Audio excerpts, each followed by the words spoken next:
Hey guys, welcome to Make Deer Camp Great Again. This is going to be episode 4 that we're on currently. First and foremost, we want to apologize. It's been crazy the last couple weeks. Jeremy, he works a full-time job. I was in Nashville 2 weekends ago now. Actually, maybe it was last weekend. But anyway, so I was down there for the National Wild Turkey Federation, and I went down with a buddy who is actually going to be our guest today, Zachary Rifanburg. But yeah, Jeremy right now, he's not going to be able to make this episode. He's in the law enforcement field, so he's dealing with all the crazy political stuff that's currently going on in this environment here in New York, mainly with the corrections side of things. So he did want to put out a message to you. I obviously wanted to have him included in this episode. So here's a quick message from him, and then after that we're going to dive right into talking about how the National Wild Turkey Federation was, our experience, and get you introduced to Zach Rifanburg. So here's a message from Jeremy. What's up, guys? This is Jeremy from Make Deer Camp Great Again podcast. Last 2 weeks have been crazy. We haven't come out with a new episode yet in a while. Sorry about that. Thanks for the messages and asking when the next one's going to be. If you've been watching the news and see what's going on, so we're kind of like a state of emergency. A lot of crazy things going on. So I've been working around the clock. I'm working on the weekends. We just haven't had time to get together. Hopefully soon, this kind of everything goes back to normal, and we're all able to go back to normal work shifts. I know it sucks, but we really want to get some stuff out to you. We got some good things. We're all signed up for Total Archery Challenge in Vermont and Pennsylvania, so hopefully we'll see you all there, hang out, shoot, have some drinks, get together, have some food, stuff like that. What else we got going on? Turkey season coming up. Might do some turkey hunting while we're at TAC in Vermont and Pennsylvania. We might actually turkey hunt too while we're there. We'll see what's going on. But we're getting ready for turkey season. Total Archery Challenges. Going to be getting the bows out soon. And that's about it. But thank you for being patient and always tuning in, watching the podcast. And we really appreciate it. I can't thank you guys enough. I'm going to send this to Anthony, and he's going to put something out. We just want to get to everybody and let you know that we didn't forget about you. We're still doing it. And so here, before I forget, don't forget, T-shirts. T-shirts. You'll see us. We'll have these on at the Total Archery Challenge. We'll have some with us. People have been liking them, so here they are. Let us know if you want some.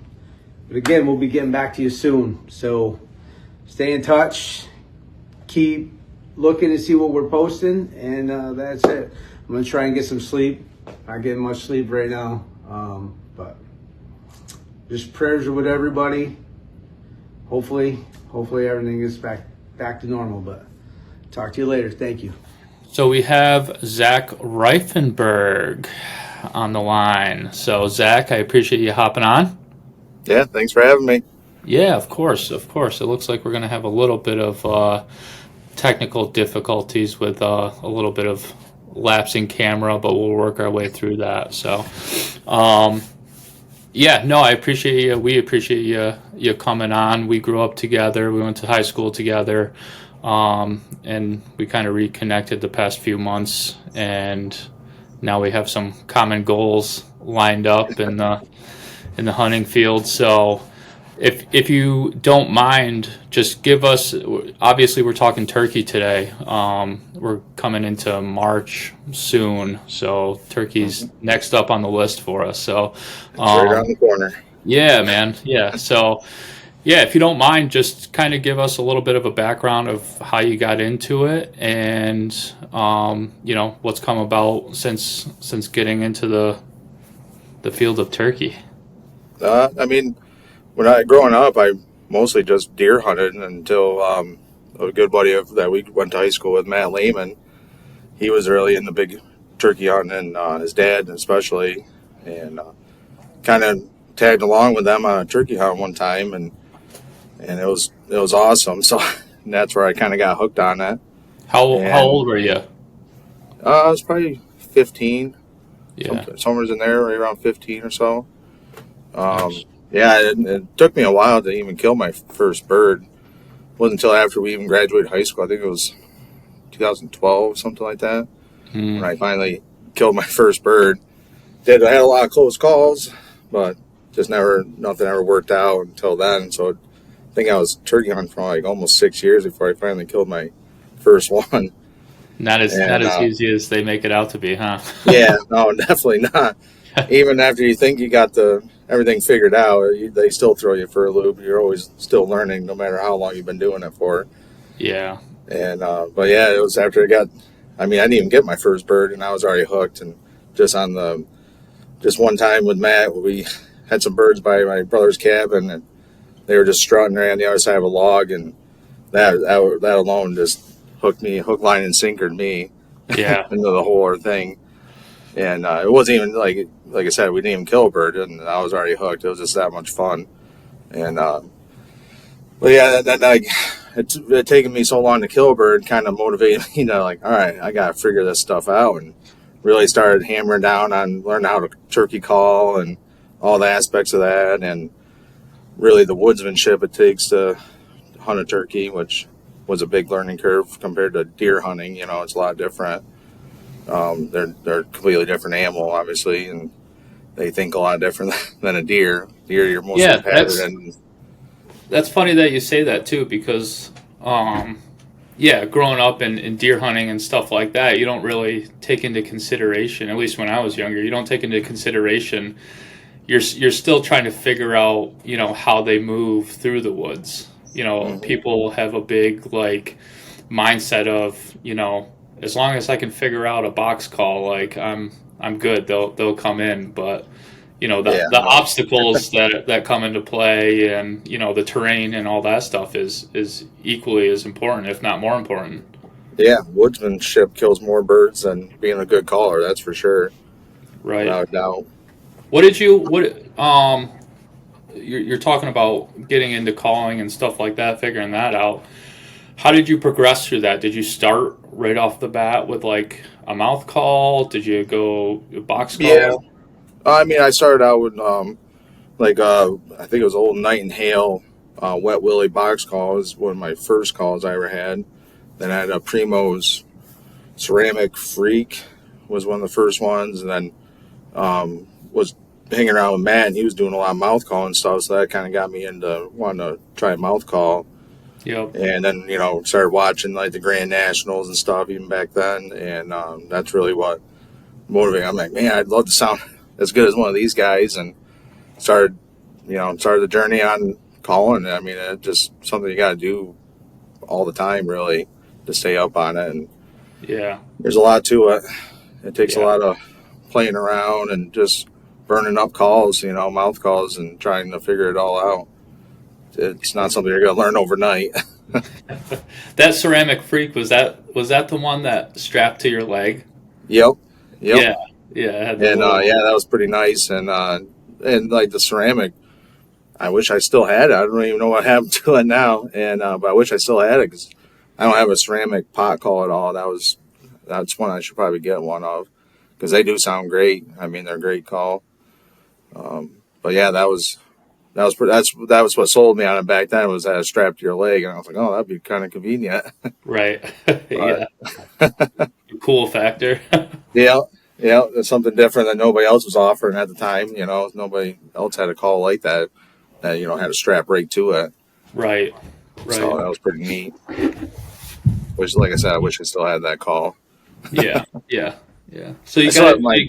yeah, so you got into the calling aspect in it and started messing around with that. So how did that progress? It was slow and Yeah. painful. I started out just like everybody else, just trying to just make the sounds, doing the chalk, chalk, chalk. And once you started figuring things out, you kind of could figure out how to, play with your airflow and stuff to get these different sounds that you see these guys doing.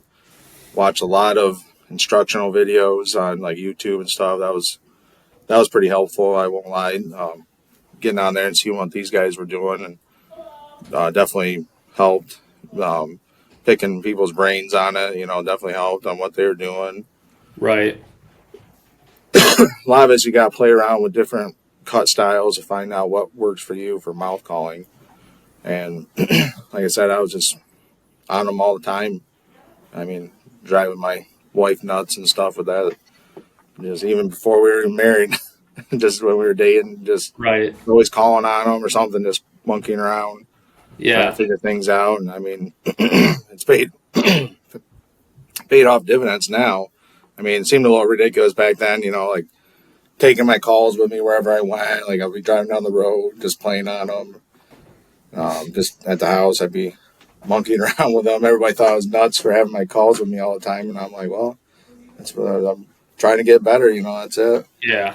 Not trying to showboat or anything like that. Just trying to get better and to sound better. Sometimes, I have a little fun with it and with people and stuff, and Right. And sometimes that way to strike up conversation with others about it. Someone hears you call and they're like, "Oh, how you doing that?" And kind of go from there. Yeah. And I mean, I've never taught anybody else how to use a mouth call, but obviously we've been talking a little bit on how to do one, and I'm finding out I don't really know the technicalities of it all through and through.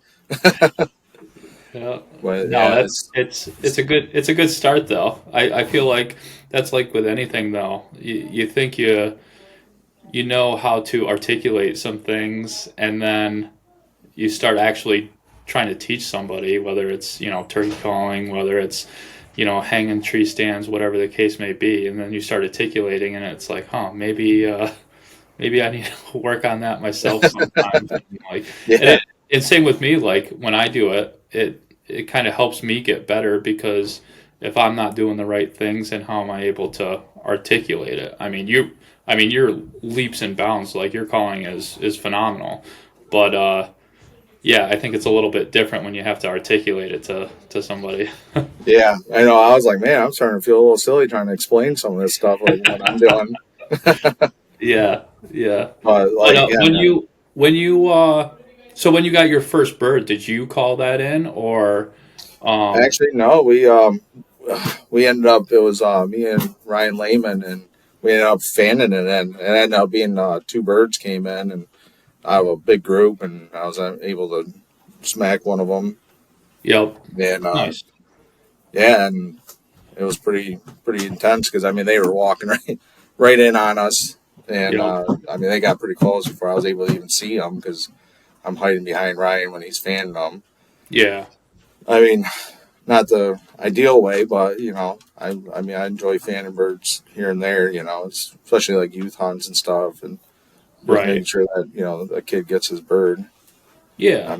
Granted, I've only been a part of a handful of youth hunts now, Right. but only just started on that journey a few years ago. Just on a whim, just stopped to ask permission on this property, and the guy that owns it, he was saying how his son was looking to go out, but he was going to go out by himself, and then I was like, well, technically they're supposed to have someone go with them, and if you want, I'll go with them, and he's like, they're kind of hesitant, obviously, we just met. Right. And so it was kind of a whim, and then he's like, yeah, okay, go ahead.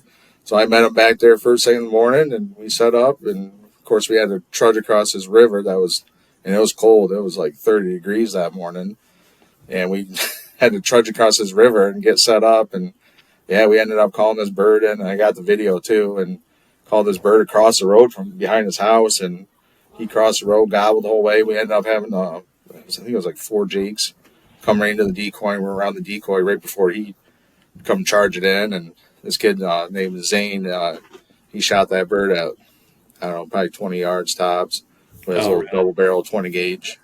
Nice. And yeah, after that, I was like, this is awesome. Yeah. I was like, I don't know why I haven't done this sooner.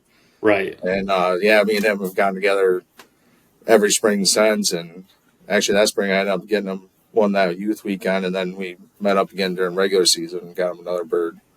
And he's just one of those kids. he's a killer. He's a turkey hunter for sure. Because man, every time we get together, we always have a great time and have luck. That's I mean, awesome. knock on wood. We've been, I think, 5 for 5 now. Wow. Yeah. Wow. So Yeah. hopefully this year we can get the streak going. Yeah, you had to break them in with, going through the streams and rivers.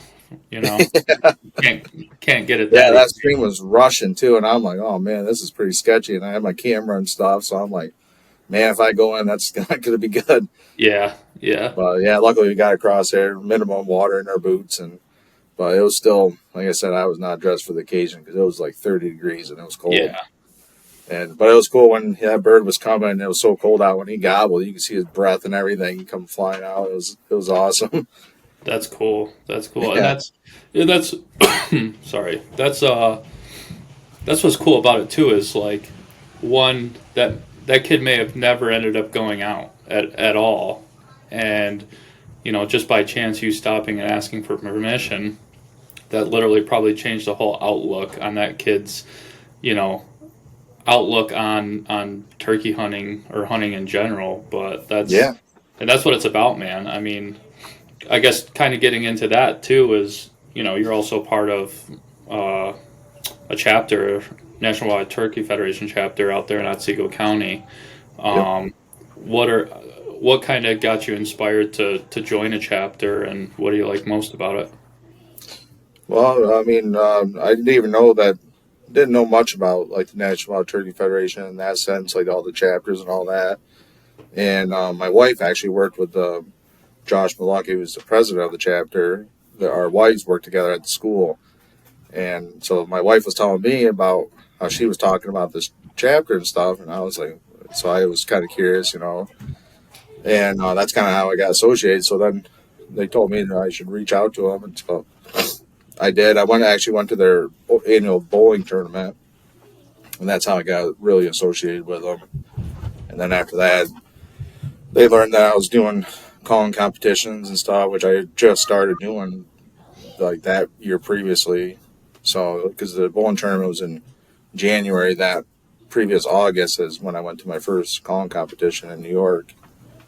So then they're like, after that we kind of hit it off, and they asked me to join, and so I joined, and it's been pretty fun so far. I mean, we've took out youth kids last year. We're having a youth contest this year. We took out a few veterans and got them birds. We're going to do that again this year, the second weekend of May. So, and then we've had a few fun events, both a banquet that we have to hold every year for National Wild Turkey Federation. We did a fishing derby. That was pretty fun. That was a lot of fun watching these kids run around and getting these fish. And then every kid that came got a prize, so that was really awesome. Yep. Some kids even got multiple prizes because, I mean, we had a whole slew of prizes for, however many kids did show up. So whatever was left over, we're like, here, come get your second round if you want. It was really awesome. That's cool. That's cool. Yeah, so this year we're planning on doing the youth contest, and every kid that enters a bird, we're going to give them some kind of prize, whether that's a mouth call or something like a turkey toe. I mean, we have a whole bunch of different stuff to give away. Right. Right. Hopefully we'll get even more. And the main prize that we're going to give, so the top 3 kids get a big prize. We'll give away a lifetime hunting license to the kid who has the biggest bird, a turkey hunting package for kid in second, and then a turkey tail fan mount for third. And I'm also going to donate. I got a bipod trigger stick that I'm going to give to the kid that has the smallest bird, just so that kid gets something a little extra too. Yeah. No, Nice little trigger stick. awesome. Yeah, that lifetime hunting license that's a really awesome prize. Well, yeah, because I mean, as a chapter, we've been pushing that. We want to get youth involved in the outdoors and get veterans involved as well. So we're like, no better way than hopefully, if this kid wins and they get this lifetime license, and hopefully they're turned into a lifetime hunter. Right. Was the main goal. To go along with what our goals are as a chapter to get more youth involved. Yeah. Because they're the future of hunting. So. And yeah, exactly. The hunting numbers have died down compared to when we were kids. I mean, it's not terrible, but it's definitely down compared to what it used to be. Right.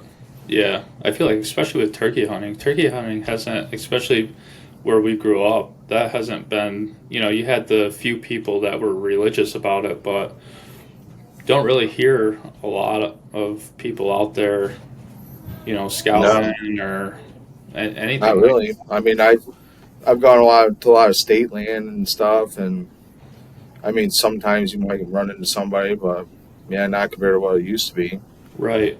Like back in the day, that kind of deterred me from wanting to hunt a lot of state land because you'd go to them and there'd be a bunch of people there, Yeah. and that's just not the case anymore. Yeah. At least not that I've noticed, anyways. Yeah. Well, especially deer hunting. Yeah. Deer hunting, forget about it. Yeah, I I do see a hated, lot of deer hunters still. We have a lot of deer hunters in the area. yeah, I hated going to the state land during deer season because at least gun season anyway. Yeah. Because Yeah. that was rough. The army of orange just trotting through there almost daily too. You'd think that, Yeah. a lot of these guys were working and stuff like that, but you would see them every single day there. It was pretty intense, but yeah, you mentioned a little bit about turkey calling competitions. So you've been a part of a decent amount of those here in the Northeast, right? Yeah, I've gone to quite a few now. The first one I ever went to, like I said earlier, was in New York. Just happened to see someone posting about it on Facebook, and at first I was just going to go there just to see what it was about, really. And after getting there, and I brought my mouth calls. I didn't bring any friction calls with me. So like I said, I didn't even think I was going to even call.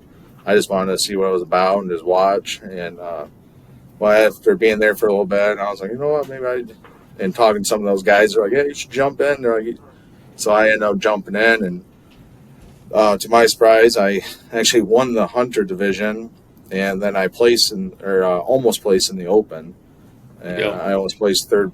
And me and the one guy had a call off for third place in the open, and he ended up beating me. But if I had won that third place spot, I would have actually got qualified right then and there to go to the Grand Nationals that year, the very first competition I ever went to. That's awesome. So I was like, it was just a huge surprise to me. I mean, I've been watching, guys on YouTube, and I'm like, man, I feel like I can probably call with these guys, like hang with a lot of these guys. And to my surprise, I was like, oh, I'm actually a little pretty decent, like, right. Well, after going to some of these, and I mean, there's not a lot of people at a lot of these, so it's not like you have a huge like competition, there's, I don't know, anywhere between like 10 to 15 guys in, division, depending.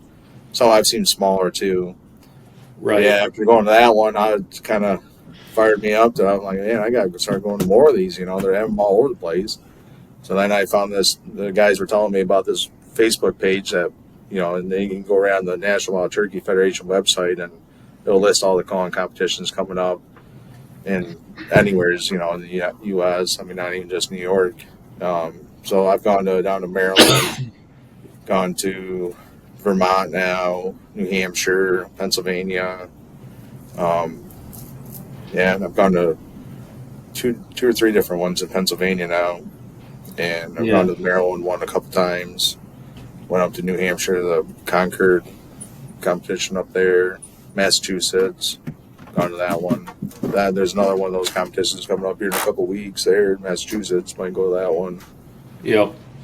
Just been trying to. It's been a learning curve, like it's a lot different calling to turkeys than it is competition calling. It's a whole different ball game, really. I mean, right. Turkeys are less picky than judges in a calling competition, really. Right. And I mean, it's been kind of nice, going to these competitions because you're really learning about the language of the turkey, like the ins and outs and the real details of like the turkey sounds that they make. And right. So it's been great in that sense, definitely.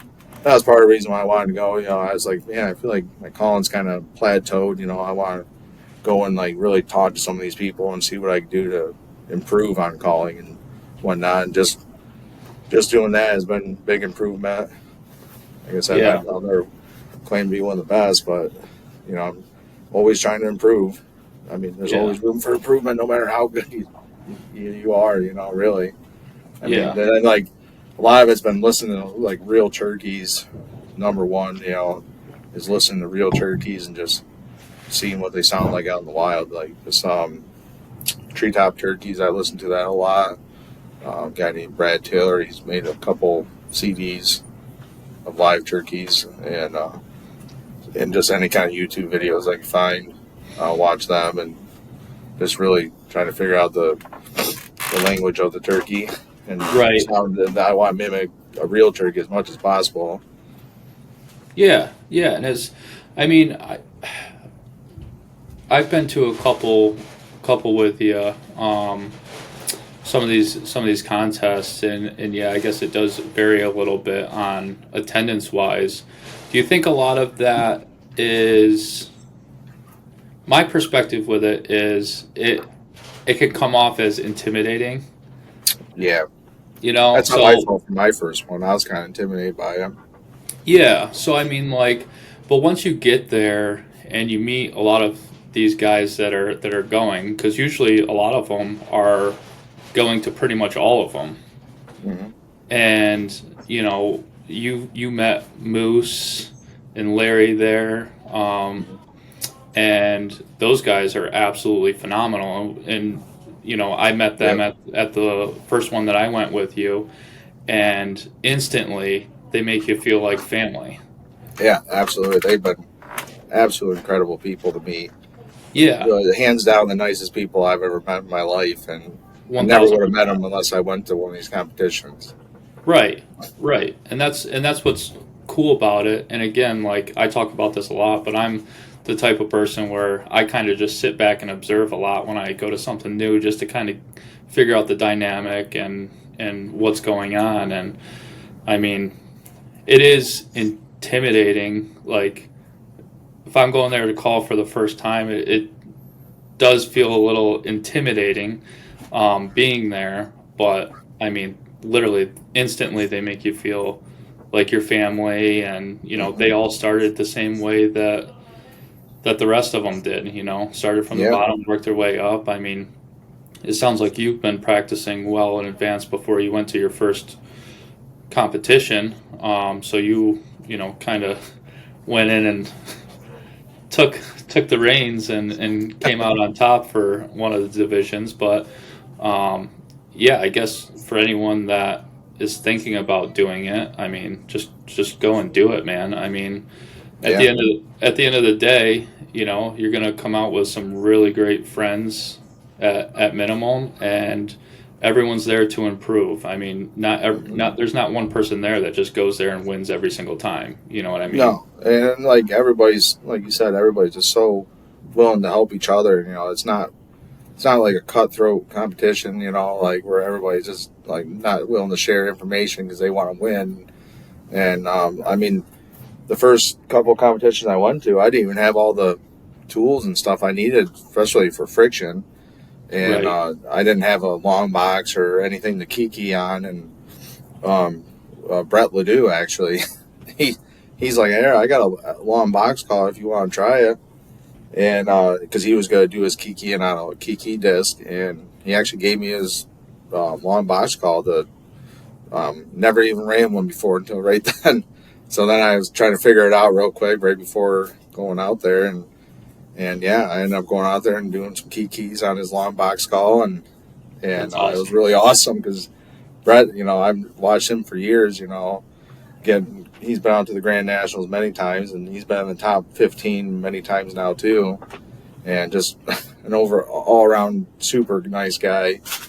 Yeah. I'm super glad to have met him and been to a lot of these calling competitions with him.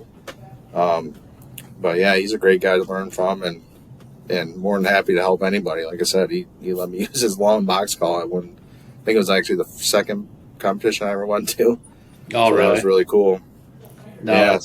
that's awesome. That's awesome. So yeah, so you've never been to that NWTF convention down, the Grand Nationals down in Nashville, until we went this year. Yeah, that was my first time. I'd never even gone just for the the show itself or just to watch. Yeah. So that was all new for me, getting qualified to be able to go and call on it and just going to see the show itself. Right. And it was absolutely incredible. I mean, obviously, it was a awesome experience. Yeah. What about the experience wise, what did you like most about it? Because that place was freaking, that blew my mind. It was sweet. It was my first time going, and that place was awesome. It was just mind blowing just to see how like down to earth like all of these big names in the hunting industry are. Just how great everybody was. Like everybody was just. I didn't have anything negative to say about anybody we met down there, ran into down there. Everybody was just absolutely nice. Right. And it just made it that much better. Obviously, if you have a bad experience down there, you're like, I don't know if I want to go again. But no, there was nothing negative about any of it. So it was really awesome. Yeah. Who was your favorite guy to meet there? I know. It's a tough one, but I'd have to say every person that we ran into, he's an absolute legend. Yeah, literally, and they're all just standing there and just walk up and talk to them, and they're all, like I said, just super down to earth, freaking cracking jokes with you and stuff. Oh, yeah. It was freaking awesome. Yeah. But I mean, I'd have to say probably either Michael Waddell and Nick Mott was definitely one of my tops there, and like Eddie Salter was awesome, and Preston Pittman. Yep. Those guys I've been watching for a long time, like dude, Preston Pittman, man, he's my dude. He is my dude. He was, oh my God, if you haven't met Preston Pittman, you have to meet Preston Pittman.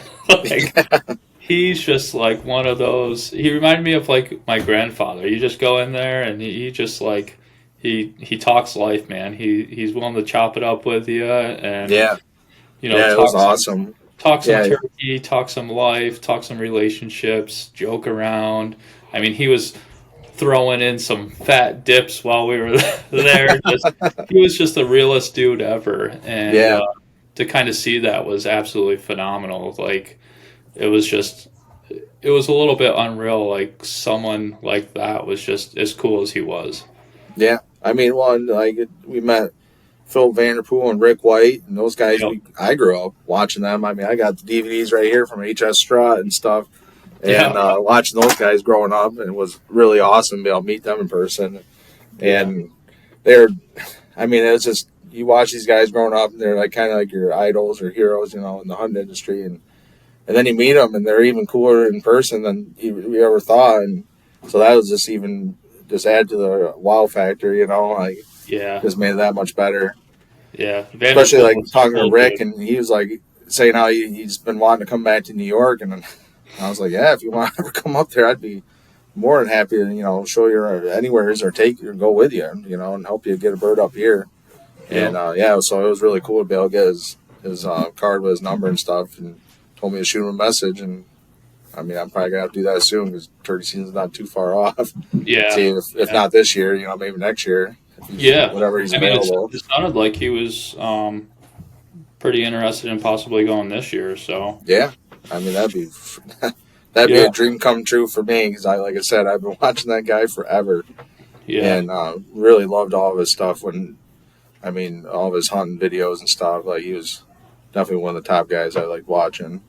Yeah. Yeah, no, that's awesome to hear because like my experience there was pretty much the same as yours. The wow factor of just like, and it wasn't. I mean, it was the people who were there, but it was also just like all the products and just how much was there and the people that were there. I mean, our first couple of days there.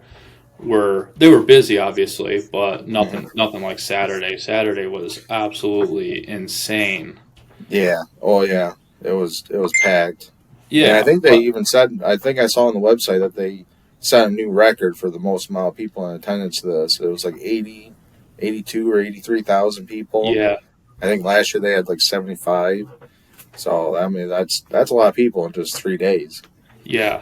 And that's awesome. That's awesome to see because I mean, obviously they're doing something right, and it's keeping people going. I mean, it's not just the people that are there too. I mean, obviously a lot of people go there just to, meet some of these guys and chat with Yeah. them. But, the innovation of some of the calls, or, their tree stands were there. I got my Elevate tree stand there this year. We stopped and talked with Josh and Jared Stubbs from Elevate, and I saw them the week before in Pennsylvania and hit it off with them, and those guys are same. They're just really awesome dudes, family oriented, just there to do the right thing for, anyone who buys their products and any friends and family that are there. And to see all the how far a lot of these products have come, and it just keeps driving people, and it's like that's freaking awesome to see that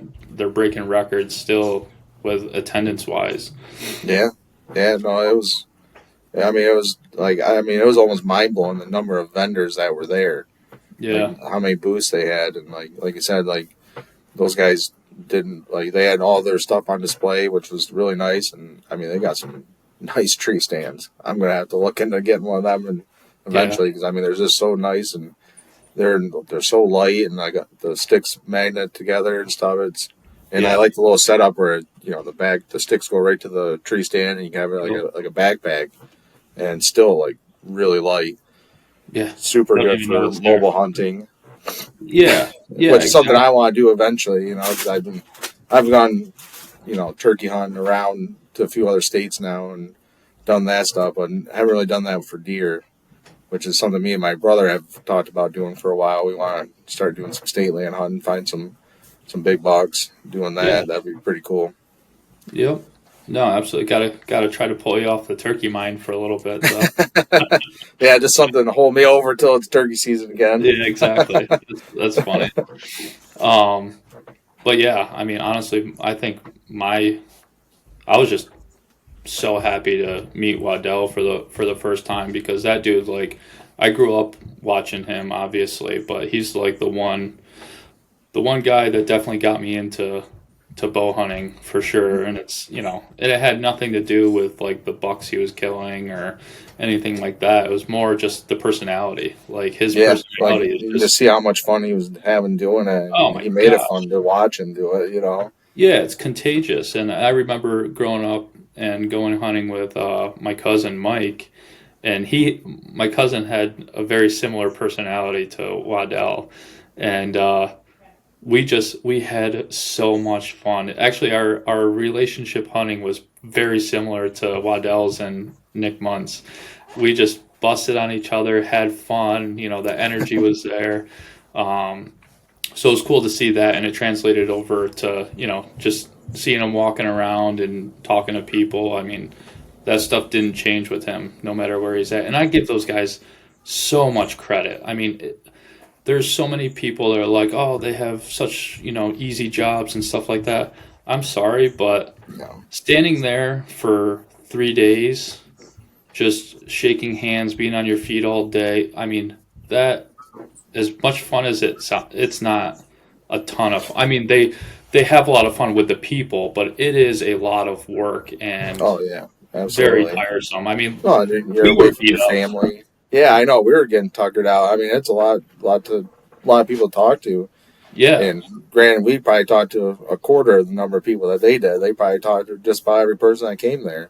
Right. And but yeah, and then they're traveling all over doing this and time away from their families. It's a lot of work. Yeah.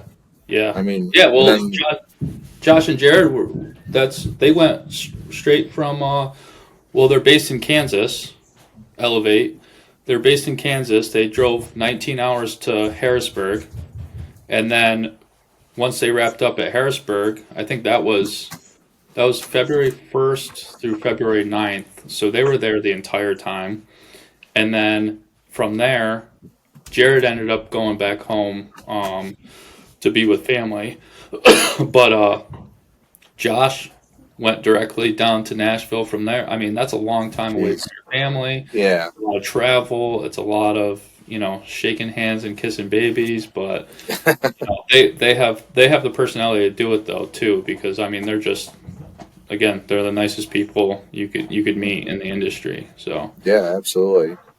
But yeah, I know they were super helpful, and any questions you had, they were more than happy to talk about anything that you needed a question on. and they're turkey guys. Yeah, and their turkey, they had their films going right there at their booth, which was awesome. Yep. And they're definitely some turkey hunters. That was some awesome videos that they had going there. And I mean, not only turkey hunts, but deer hunts too. Obviously, Right. They had some awesome bucks on display there that they had killed. Yeah. Yeah. So that was pretty cool. Yeah. So let's run down a little bit of the reason why you were at Grand Nationals. I mean, you qualified to be there, like you said. How was the experience from like first getting there? Because we showed up the night before so you could practice. So like, take us through that. It was a lot to take in. I mean, just being on that, just getting there and we got there and we were able to watch them set up the stage, which was awesome. And then getting up there and just being up there was phenomenal. And just all the phenomenal cars that you've been watching for years now, and just being able to share the stage with them was truly amazing. And it was definitely nerve-wracking. I'm not gonna lie, like calling in front of some of these guys, that like you said, they're the best of the best, and you're calling from them, so you're like, man, I just want to sound halfway decent. And I mean, granted, that was probably the biggest audience I've ever called in front of too, so that was kind of played on the nerves a little bit too. There was a few extra seats in that room. yeah, there was a lot of extra seats in there compared to a lot of these other like local contests that you go to. They're not very big. I mean, like I said, there's probably like 10, 15 people in attendance usually, besides the people calling in it. So it was definitely a change of pace, going there, and it was awesome, mind blowing, and just like all the callers, they're even down to earth too. Like nobody's out to get each other. Everybody wants to see everybody do good and lift each other up, so everybody does good. And so it was just awesome, just being able to be in the same room as some of these guys. I'm in the practice room getting ready to go up for friction, and there's Mike Pentecost and I can't forget his partner in Team Air and Friction. They're sitting there warming up to go on too, So I'm like, this is just phenomenal. Right. The guy that owns Woodhaven Custom Calls is right here, He's getting ready to go up there and call. So I mean, it was incredible. No, that's awesome. Mind-blowing experience. What did you think of the stage? It's a lot bigger than I thought it was going to be, to tell you the truth. Yeah. Like, I mean, it was, they do a phenomenal job. I mean, I tip my hat to them putting that stage together. And we got there and they only had a little bit of a setup. And I mean, these people just hammered this thing out in like no time. And so the volunteers that they get to do this stuff is incredible. But yeah, it was a lot bigger, which was kind of good, it being so big. So then you kind of have some other things to focus on instead of people out in the crowd, and hopefully keep yourself from getting nervous as much as possible. Right. I mean, like some of these guys, they were saying that they've been doing it for years and they still get nervous, and I'm like, they're just like, you just got to learn how to call with the nerves. And I mean, I kind of guess that's kind of how it is for anything in hunting, like. Yeah. When you're, drawing back on a deer, you got to be able to figure out how to make a good shot with the nerves going and stuff. So it's kind of the same idea. Yep. But so yeah, it was quite the experience for sure. I mean, and just like the roll call and stuff, like going up and they're calling out everybody's name, just make sure you're there, and just being in that whole same roll call as all these other phenomenal callers was really, really humbling. Yeah, no, that's awesome. Walking up on stage for the first time, what was that like? I was good until I turned and walked out there on that stage, and just kind of mind just went into a blur, and then like afterwards, I'm like, I gotta watch the video back and see how I even called it. I'm like, I don't even know what happened. Just kind of blanked out, and muscle memory just took over. Yep. But yeah, I wasn't last, so I mean, didn't do terrible. So. But, it was just, this time was just about getting there and experiencing it, getting the feet wet on this whole thing. And down the road, hopefully I can keep getting better and better, and hopefully, get in the top 15 or make the final cut. That's life dream right there.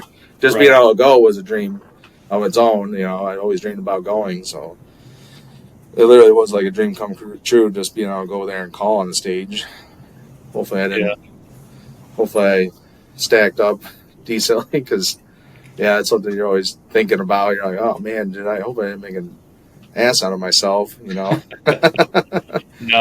you definitely didn't. I mean, especially from like my perspective, being there alongside with you, like hearing the compliments. I mean, you called in front of Vanderpool in the hallway when we were sitting there bullshitting with him, and just as soon as you started hitting some of those cluck and purrs, you just see him just like he ate something sour. He was just like, ooh.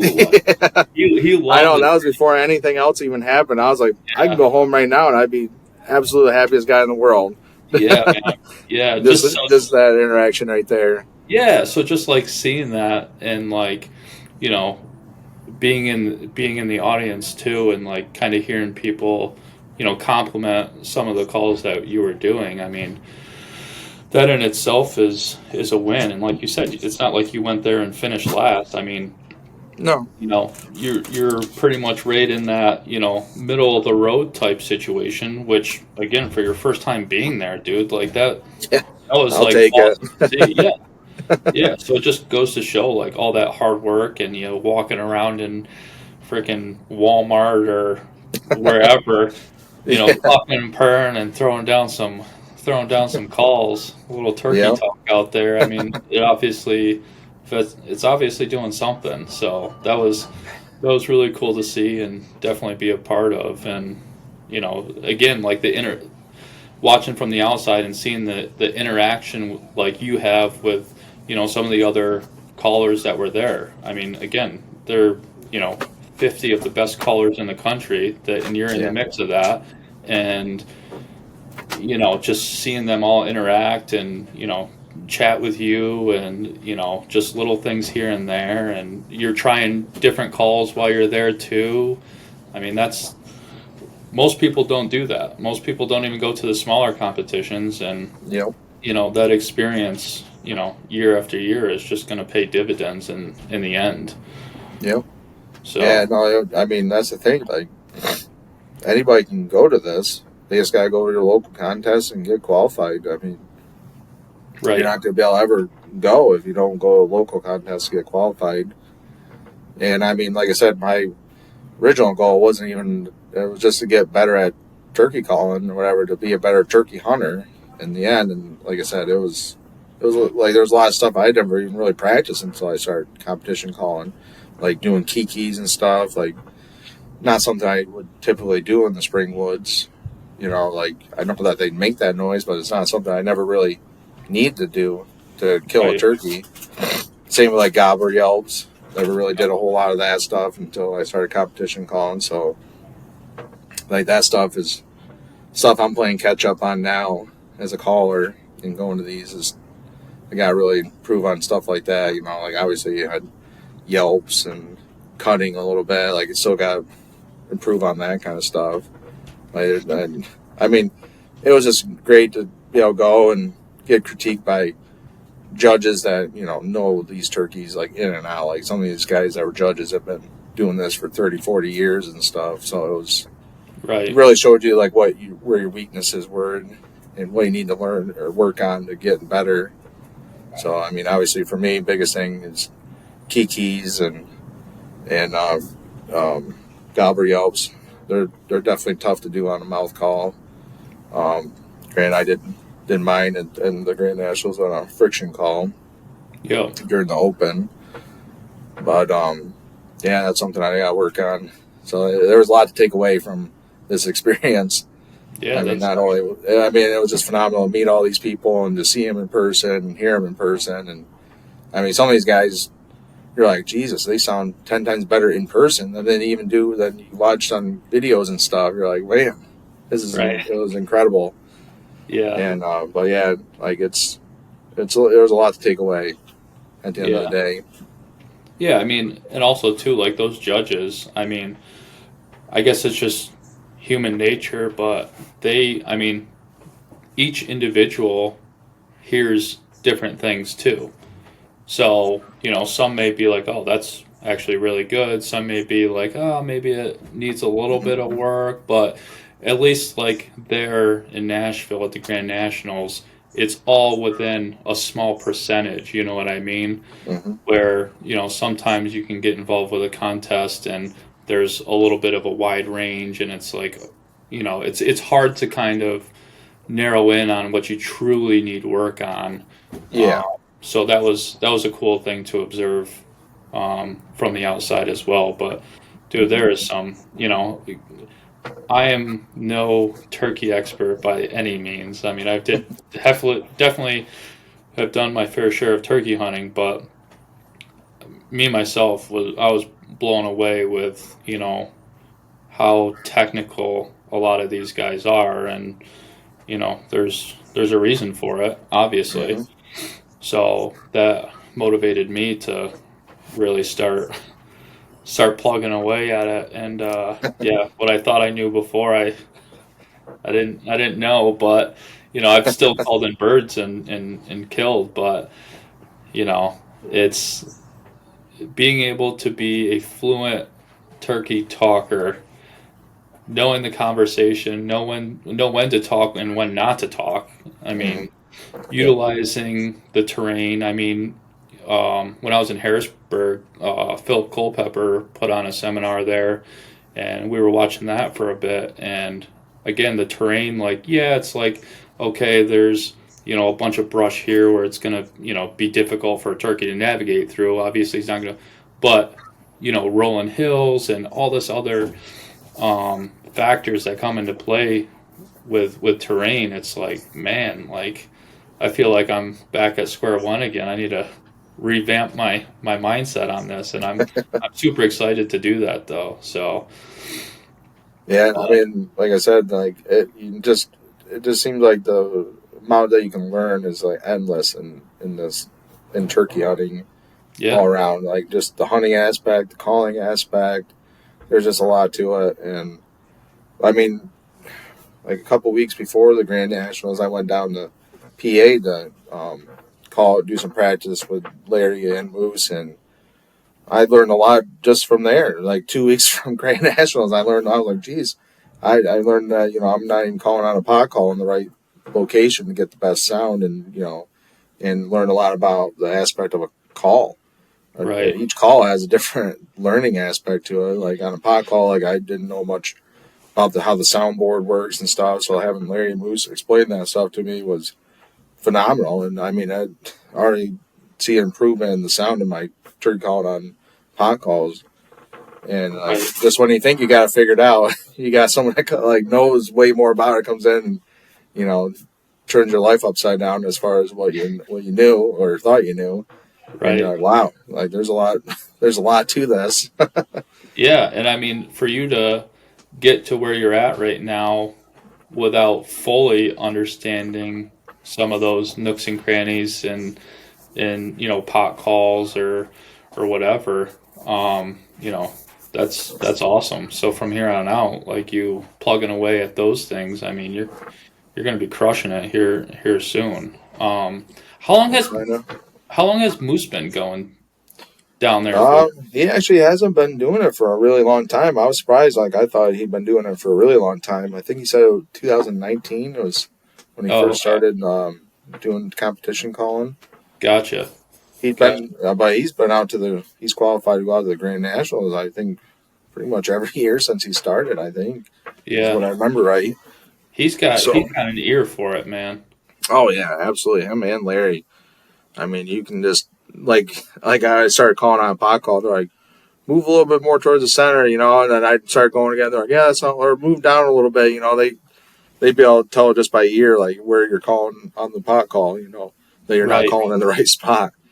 I mean, just the technicalities that they know, and just, like they said, they haven't been doing it for a super long time either, so, and they already know 10 times more or 20 times more than I know, so it's really awesome to have them, willing to help you out and stuff too. I mean, Moose has been a big motivator. I mean, Larry too, like, geez, those guys, Larry's giving me a trumpet call, pot, or some chalk, and Moose has let me borrow a lot of his calls to get me through on some of the stuff that I'm lacking in my inventory of calls.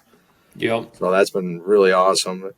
And and me and Moose, we've become pretty close over the last couple of years. And the first calling competition I ever went to, he was there, and he's like, "Yeah, you sound really good," and telling me that if I ever want to get together or ride together to a calling competition, that to get a hold of him and stuff. And I'm like, just met this guy. What is he talking about? So, and then now a couple years later, we've gone to quite a few together. Like, we've gone to Maryland, we've gone to Rhode Island, we've gone to that one, Massachusetts, and I mean, it's been awesome. And like, he's been super helpful for me, and just critiquing my calling, just giving me pointers on things I could do to sound better. Like, I mean, sometimes you can get the sound, but you might not know, like, the sequence or the cadence. You might not have that quite down right. So talking to a lot of these guys and having them listen to you definitely helps. Yeah. I mean, you can kind of gauge whether you sound good, but you're hearing it right here, right in front of your face. So it's nice to have someone that's further away from you listen to you, and they can give you better critique than yourself a lot of times. Yeah. Yeah. And freaking Moose, man, he knows everybody. Yeah, I know. I was like, I didn't even realize he's literally like a celebrity himself. Yeah. I mean, and you would never know. He's just this most down to earth guy. I mean, look at he knew Philip Vanderpool. Yeah. Him and Philip. That's what got us in the hallway talking to Philip Vanderpool. Was who stopped him, was talking to him, and then they were talking about they've known each other for a while, and Philip even invited him down for a turkey hunt or whatever to go turkey hunt with him. Yeah. I mean, anyone who knows Moose knows that if you have to be at dinner at 6 o'clock, that you leave at 4 o'clock, because he's going to know somebody or everybody along the way, and it's going to take a while. So, for sure. And if he doesn't know anybody there, he's gonna know some people by the time he leaves, because he's gonna talk to some people. Yes, for sure. For sure. But no, I mean, I know you do, but I definitely, even in the short time that I've known Moose, like, I freaking appreciate everything that he's done, like, as far as, like, hospitality wise and all. Oh, it made it so much smoother, us getting down there to the Grand Ole Opry, and him meeting us right there at the front door and just taking us around, showing us everything. And I mean, he knows that place like the back of his hand. Yeah, I'm like, so that made it super convenient for us, and took the stress out of it from us. Trying to figure out where we can go. That place is just absolutely huge, and you can get lost in that place pretty easy. Yeah, there's a lot to that place for sure. Yeah, so I guess before we wrap this up, I mean, you've been turkey hunting for a while now. What are a couple of your most memorable hunts? I know you've been on some pretty good ones. So. Yeah, I don't know. Probably the most memorable one for me was, I think, the one that with me and my brother, we got a double, and and not only did we get me sharing the moment with my brother, but it was on my grandparents' property. Oh, nice! And so that was pretty cool. And first time I've ever killed a bird on their property, I think, at that point. I'm pretty sure that was the first birds we've ever harvested off their land, and doing it in that fashion was phenomenal. Not only were they had to get it on video, and not only did we double up on birds, but they both had double beards. That's awesome. Which was really, so I was like, we doubled, not only doubled up on birds, and they had double beards. That's awesome. So that was really cool, and to be able to do it on my grandparents' land was awesome. Was it a first thing in the morning type thing, or was it later? Oh yeah, I mean, it was right off the roost. Well, we got there, and we had two birds hammering up on the hill to our right, and then there was one or two that were across from us, gobbling on the roost, and it was a real foggy morning, so it was kind of surprising to see them as fired up as they were. but they were gobbling on the roost and stuff, and then they flew down, and they ended up converging together and coming right together probably, I don't know, 80 yards or so to our right. And then we had a couple of decoys out. I think I had a Jake and 2 hens out in the field, but I don't think they could really see them very well with all the fog. And so they met up together, and then they actually started to leave and walk up the hill. And I called a few times, and they were gobbling pretty much anything I threw at them. So I was trying not to overcall, because a lot of times that gets them to hang up, or they'll just sit there and wait for the hen to come to them. Mm-hmm. But I kept calling just to make sure that they were staying interested. And they ended up walking up the hill a little ways, and I'm like, oh, crap. Almost looks like they're going to leave, and, they're not interested in the decoys and then the calling. Well, I think they got up the hill a little bit, and then they can actually see out into the field where these decoys were. And next thing you know, they turned around. They just started coming right down, and all 4 of them marched right out into the field. Actually, only 2 of them really came right down to the decoys. And I'm thinking my brother's on my left side, and so I'm thinking he's going to shoot the one that's at the decoys. So I'm buried right down on the one that's behind him. And I told my brother, I'm like, whenever you're ready, because I just wanted to make sure I wanted him to get a bird. And I was like, whenever you're ready, shoot one.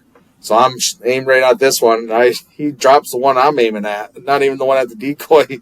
And that one ends up running over, and so I have to swing to get a shot at that one. I missed him on the first shot. I think I shot right over him. And, I mean, granted, he was only like 25 yards. And then he runs up a little bit further, and he's probably like 30, a little over 30 yards. And thank God he stopped, and I shot and dropped him on that one. And he starts flopping. Right. And but yeah, if he didn't stop, I probably wouldn't have got a shot, or it probably would have just been him getting that one bird. But there was 4 of them that came in, and but yeah, it was pretty cool. They gobbled quite a bit. Yeah. There's some guy was in the distance. You could hear someone on a crotch rocket ripping, and they were just hammering everything that crotch rocket was doing. So that was pretty cool. Definitely got the blood pumping on that one. There is nothing like hearing some thunder chickens first thing in the morning, baby. Especially 4 of them hammering together that's awesome. And it was just a quiet, foggy morning, so it was just echoing through the valley. Oh. And it was awesome. That's beautiful. That's a beautiful thing. Yeah. So yeah, that's got to be one of my more favorite turkey hunts. I mean, granted, I've had a lot of, like I said, I've had quite a few fun ones now. Yeah. Like a lot of out-of-state hunts were awesome. Yeah. I mean, out-of-state hunting's definitely got its challenges. I was lucky last year. I went down to Pennsylvania, and somehow, and it was towards the end of the season, because I went the second half of the season when you can hunt all day down there, and was able to tag 2 birds in 3 days, which I think I was just super lucky, just having to be in the right place, right time on both of them, really. Yeah. And so that was pretty cool.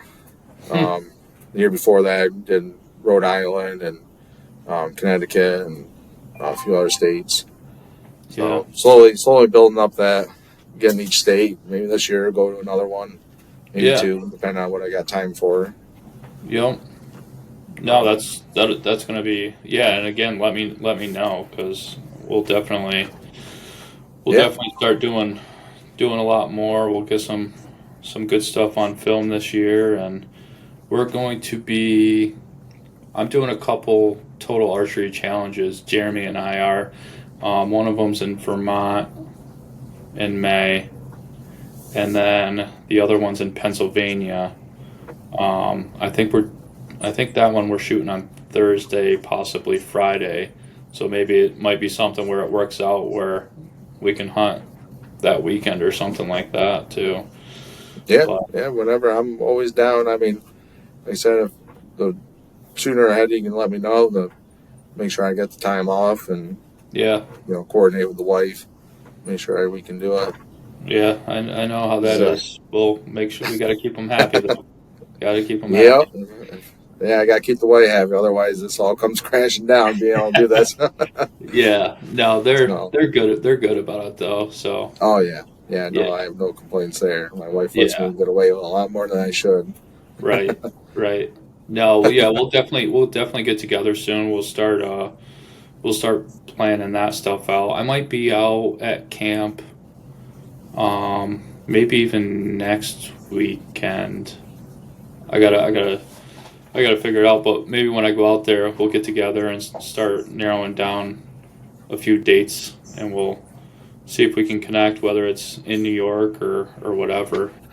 Yeah, So, I mean, I'm down for hunt wherever. I mean, I've might even have some pins already on some of the state land around your camp that we can go chase after more there. Or I got some private property I always try to get permission on. Yep. But yeah, if you, I don't know if you'll be around youth weekend if you want to get together for youth weekend. Yep. If you'll 26th and 27th of April. I don't. No, because I think you said you were going to Florida or something. Yeah, we'll be in Florida. We leave the 26th, so we'll be gone for a week there. But I'm gonna try to get Chase out to either Ohio or Pennsylvania to get a bird. I found a 410 that I'm gonna get him, so we're gonna go check that out. Yeah. So, and then we gotta get some. We're gonna use those Saddies this year, the Saddy Fatties. Yep. Yeah, no, they looked like they threw a great pattern. So yeah. So we're gonna run those this year, and hopefully he'll be able to connect with one. Yeah, that'd be freaking awesome. Yeah. I know. I want to take one of my kids with me. I mean, granted, they can't hunt yet here in New York, but just have them go with me, just to hopefully have some turkeys come in, and hopefully that will get them hooked. Yeah. I mean, they've talked about going. It's hard to get them out for deer season because it's cold then. I mean, early bow season would probably be the best idea to get them out there. Right. But, it's just nice being out in the springtime. It's warm out, so it's easier to get them out there.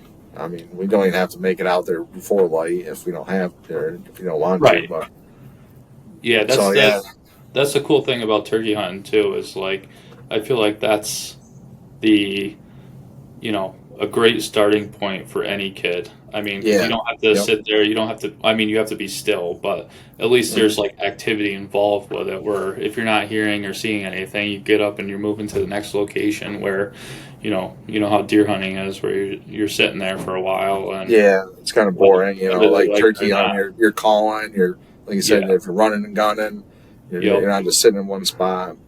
Yeah. It's also great with turkeys is that you can just pop up a ground blind and sit in that, and the turkeys will still come in. That doesn't really bother turkeys at all. Right. Deer on the other hand, you got to set up your blind and have it sitting there for a while, let them get acclimated to it and whatnot. But turkeys, like I said, are different animals. So you can just pop one up in the middle of the field and sit in it, and it wouldn't bother a turkey. They'll still walk right by it. Or if you have decoys sitting next to it, they'll still come up to those decoys. Yeah. Which is awesome, especially for taking out youths and just someone that hasn't really hunted before. Because like you said, with a ground blind, new people, they have a hard time sitting still. They want to move their head around, and I mean, once a turkey's within 100 yards or less, you really have to sit still. Otherwise, they catch that movement and they're out of there. And they're not like a deer, where a deer will kind of keep looking and come closer, and kind of they're more curious. Like a turkey doesn't take chances. They see something they don't like, they're out of there. They're putting, they're walking away. They're not good. They don't take chances like deer. Right. I've had times where deer, you're out in the middle of a field or something, you're walking and they catch you, with the roll of the hill, and then they say no, they're walking towards you. Yeah. And you're like, geez, how are they not running away? Right. They'll pretty much walk almost to you. Yeah. And a turkey, on the other hand, will not. As soon as they see you, they're out of there. Right. So, I mean, it's great to be able to do that with a ground blind, just pop it up and sit in it and heighten your movement, especially for new hunters or young hunters. Yeah. Well, so that's my game plan for even for your 40-something-year-old brother who can't sit still sometimes. yeah. That way you can stand up, stretch or something if you need to in there, especially with these Tide V blinds that they have now. They're awesome. I got 2 of them now, and you can just see right out of them, so you can have everything shut completely and still see outside the blind. You have a couple of those? Yeah. Nice. The 270. Yeah, they're great. Nice. I noticed that my one setting it up for deer wasn't the greatest because it gets snow piled on top, and the center will pop down in. Yeah. And I was just worried I was going to get destroyed. I mean, I'd have to show up there and I'd have to pop the middle up and knock all the snow off. Not a big deal, but other than that, yeah, they're freaking awesome. For the bag comes with shoulder straps, so you can just throw it right now like a backpack and carry it, and it's really quick to set up. I really like how they set up. You just pop it up and you just pop the center up, and then you just go around the outside, popping out each little center or each section on the outside. Yep. And yeah, it's ready to go. And I like the little sliding windows in there. They're pretty convenient. Yep. The one I got has got the magnet door. It does have like a little strap that you can with a buckle to shut it, but I wanted something that wasn't like a zipper. Yeah. In my past, like zippers make a lot of noise. Yeah. Especially, if you're trying to set up close or trying to get in there first, before light during deer, you're yeah, a lot of noise when it's, real quiet out. Quiet and cold, and you can hear freaking. And I like same like if you're hunting a turkey and you're setting up your ground blind within like 100 yards of a turkey, you really gotta be quiet, so you don't really want anything noisy. Right. And that's what's great about them setting them up is that it's the only noisy part is probably popping up the center, which isn't that bad. It just kind of pops up, and the rest of it's pretty quiet. Yeah. Well, that's good. That's good to know, then. Cool, man. Well, we'll get this wrapped up then. I appreciate you coming on, chatting. Oh, thanks for having me. Yeah, no, it was. And thanks for coming with me out to Nashville. That was awesome. It was definitely a fun experience.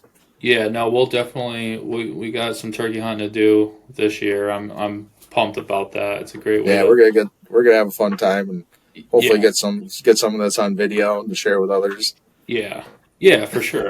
Absolutely. We'll get some other people involved too. Maybe get them some birds, and because obviously that's what it's about, man. If we can get more people involved and keep them going, or just someone new starting out. I mean, anything that we can do to help out. It's just as fun for me to take someone else out and watch them shoot a bird as for for me to be behind the trigger. Right. Sometimes I actually enjoy watching others get birds more than I like shooting myself a bird. Right. It's awesome.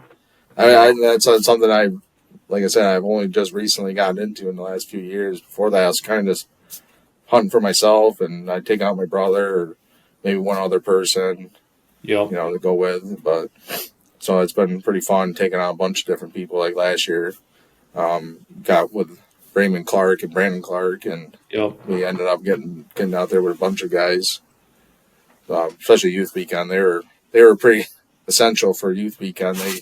They kept hooking me up with some youth hunters, and we were able to get 3 of them. Almost got Brayman a bird too. He should have got one that weekend. That's awesome. We were close, but just no cigar. Yeah. No, he really wanted to shoot one with his bow. So. Oh, gotcha.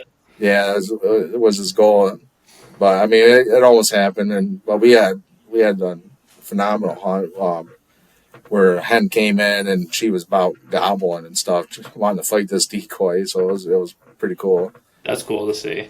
Yeah, nice. That veteran you took out that you were telling me about was pretty funny as well. He had a good time. He didn't even stick. But that was the contest, right?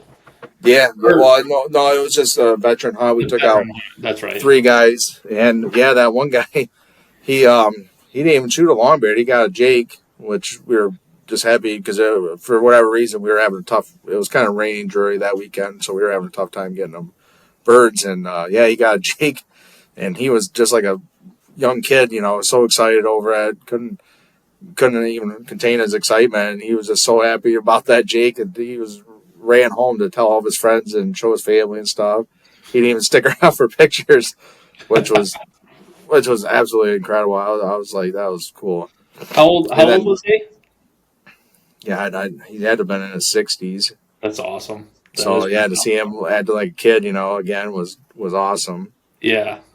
And the one guy, I actually did a tail fan mount for him on his birthday. He got we hunted a little bit together. He ended up getting his bird with Dylan Harrington actually, and me and Josh, we took his father-in-law, who's a veteran, over to Johnson's farm and got him his bird there, which was pretty incredible hunt too. He ended up shooting it with a crossbow, and man, he basically kebabbed the thing and went right down his, all these jakes. Yeah, man, we got it on video too. And these jakes ended up wanting. Well, it wasn't even the bird that we set up on. We set up on this bird right here, and he was still on the tree gobbling. And we had 6 or 7 jakes that came right out to the decoys. Then they were just kind of hanging out there for a minute, and they were just feeding around the field. And this bird that he ended up shooting came from across the road.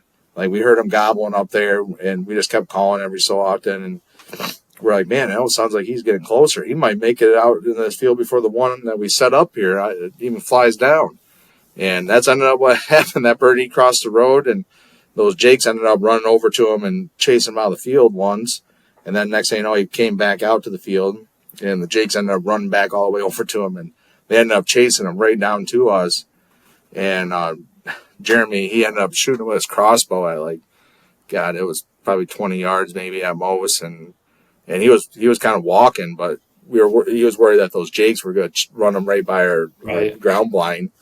So it was pretty cool. They're chasing him, and then he kind of stops and comes to a walk, and then Jeremy just choom, and it went right through his mouth and pretty much kebabbed him right there, and he just dropped right there and flapping. And that was pretty awesome. I'd never seen anybody shoot one with a crossbow, and to do it in that fashion was really, really awesome to watch unfold. That's cool. So yeah, hopefully we have another successful, veteran hunt this year, and take out a few guys there. And hopefully youth weekend we get a bunch of kids that come enter their birds. Like I said, we're giving away a prize to every kid that comes and enters a bird, and hopefully take out some. I think me, Josh, and Dylan are all taking out. We're going to take out some kids, so hopefully get them some birds, get it on film possibly. Yeah. And just be able, share that experience with everybody. Yeah. And like I said, I mean, it's been really fun taking out, new people and hunting with new people.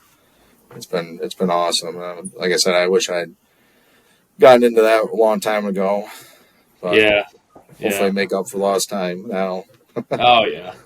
No, you'll be all right.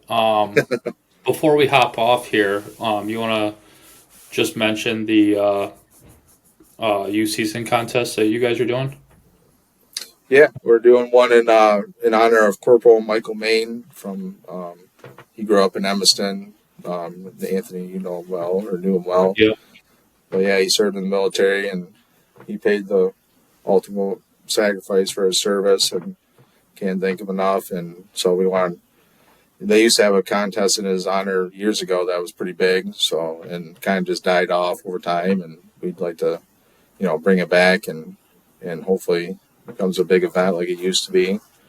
And, obviously we don't want memory of Michael Main dying, because he was a really great guy and super big into the outdoors. His family has been involved in that gun club in Burlington Flats for a very long time. So it's awesome that we get to host it there, and really humbling to be able to do that. And like I said, we're going to be giving out a lifetime license to the kid with the top bird, a hunting package for second place, which is a hunting vest, and we're going to fill it with some calls, and a turkey decoy, an Avian X turkey decoy. And then third place will be a tail fan mount by Rick Woos. He graciously enough donated a tail fan mount to the cause. So that'd be awesome to whoever gets third to have a tail fan mount to display their trophy. Yep. And like I said, every kid that comes out of birds, we're gonna give out whether it's a mouth call or a pair of gloves or whatever we end up getting for donations. We obviously are donating quite a bit as a chapter from one that we accumulate from our bowling tournament that we have every January. So it's gonna be, hopefully, like I said, something to talk about every spring, and hopefully get people motivated to get their kids out there in the woods and get them hunting, because that's what we want to keep doing, is getting the kids involved.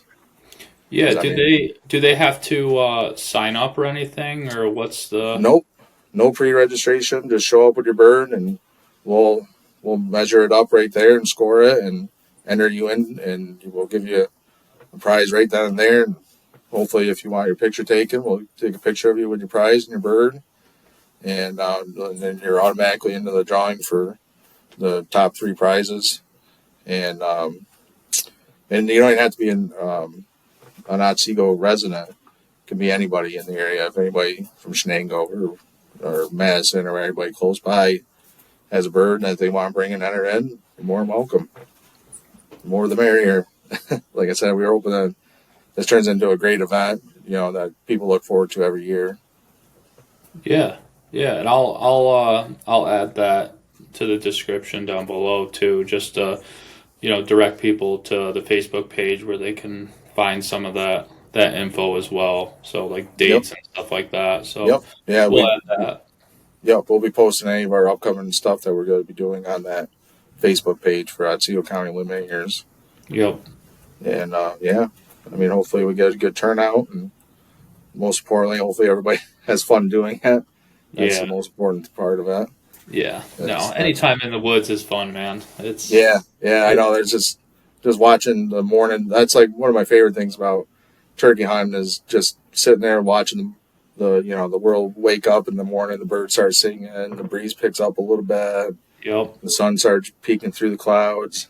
Yep. And that's and then like just all the smells of spring, and everything's starting to bud. A little mid-morning nap next to a stump sometimes, Yeah, sometimes those are awesome too. Yep. They're essential sometimes. Yeah, sometimes you just got to take a little breather and wait for them to fire off and then go after them. Yeah. I'm with you. But Just gotta let it unfold. We'll wrap this bad boy up. I'll once we're done here, I'll talk to you a little bit offline. But no, again, appreciate you coming on and look forward to May 1st. Yes, sir. Thanks for having me. All right, brother. We'll chat soon. Yes, sir.